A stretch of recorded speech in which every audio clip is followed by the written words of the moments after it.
What does it profit a man to be able to eat at an integrated lunch counter when he doesn't earn enough money to buy a hamburger or a cup of coffee? What does it profit one to be able to go to the swankiest restaurant in Albany, Georgia, when he doesn't earn enough money to take his wife out to dine? What does it profit one to be able to go to the hotels of the city and the motels of the highways when he doesn't earn enough money to take a vacation? Pray on. Church, pray on. Yeah. Good meal. Lay down. One lie down. Hey. You better run. Yes, sir.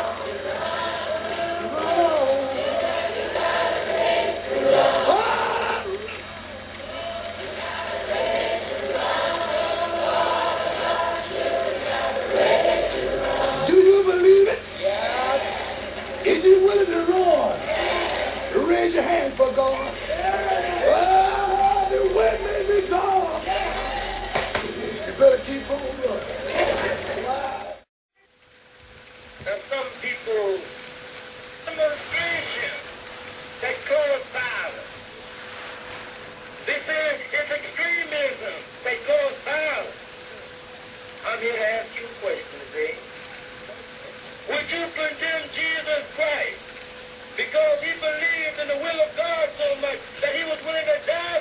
Well, look at you and say, it is a divorce. This is extremism.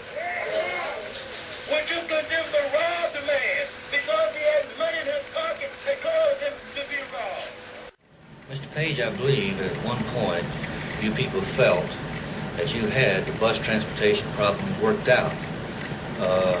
I believe that the bus company was willing to agree to your to the method that you proposed about solving the problem. What caused the failure? The failure was caused by the reluctance or failure of the city commission to promise non-interference in writing. Stone wall. A bend in a stone wall. Lee! We've got to help General Lee! Come on! Let's get those damn Yankees! Ah! Come on! Ah!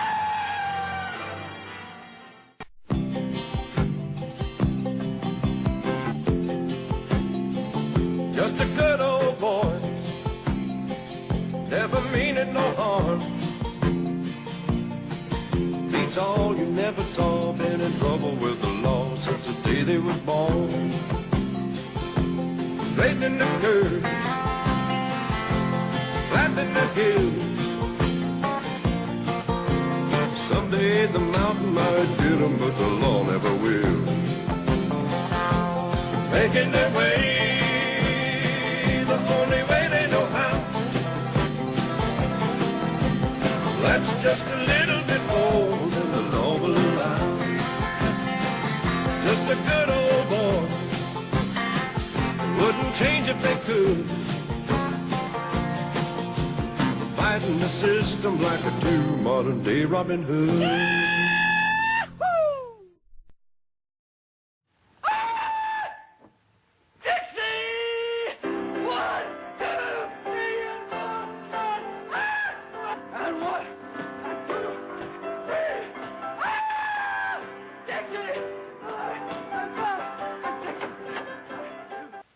Who are you, Johnny Barrett?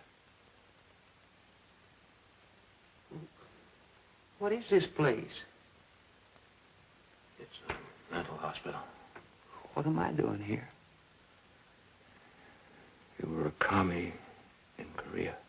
That's a dirty lie. You became a member of the Kremlin.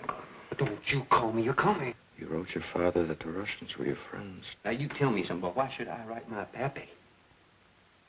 You can't read.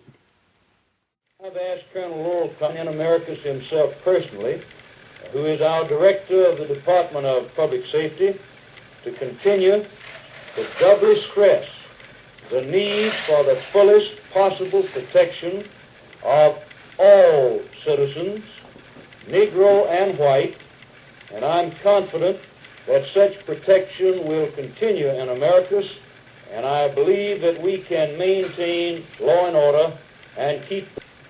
And as governor of this state, I'm going to do whatever I can to see that citizens who want to register have the privilege of voting.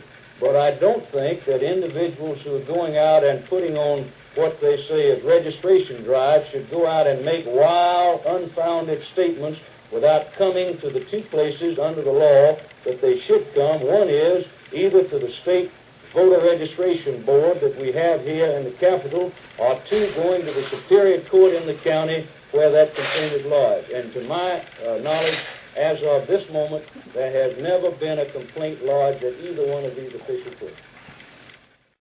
Something that it so desperately needs to hear, and that is that you do not like segregation.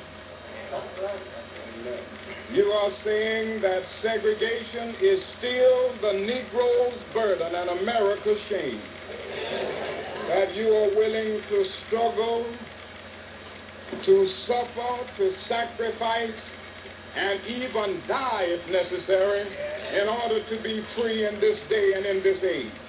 This is what I can say nothing to you this evening, but continue in your determination to be free all over the South. We must continue to engage in creative protest to break down the system of segregation. Now we've got to get rid of two myths in order to do this.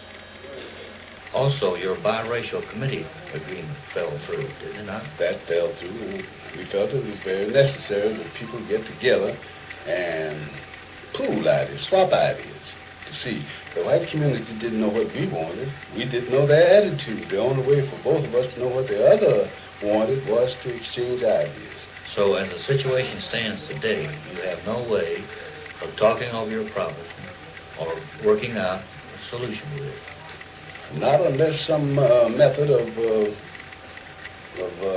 exchange of ideas is worked out. What are your plans now, Mr. Page? We plan to continue pressing for all of the rights which we feel are due us within the concept of law. Will Albany again see marches? Well, I doubt that very seriously. Then it will be economic boycotts? There would be other types of activities. I can say that. I wouldn't like to disclose strategy at this point, but there would be other types of activities. In other words, you wouldn't tell us what to look for? No, but you might like it. You might not. Who can tell? Cut it just a second, John. Yeah. Would you like to see federal marshals in Albany? Not if I can help it. I want the things resolved. I want to get back to a normal, peaceful daytime routine without interference and without the police state, which we have now. Do you, I know you must have some ideas about how this can be accomplished. What's the first thing that you would say that has to be done? Goodwill on the part of everybody, and not an idea of you take what I give you and be satisfied with it. I did not at all. I realized pretty much that the tide which has gripped a lot of Southern politicians was going to interfere, and they felt that they had to shout from the housetops, down with the black man. And so I did not expect too much. I think it's going to take time, education, and the intervention of people of goodwill on both sides, and particularly the white community, which so far has remained strangely silent. I've often been told that I was welcome down here, but I didn't know whether I would be or not. But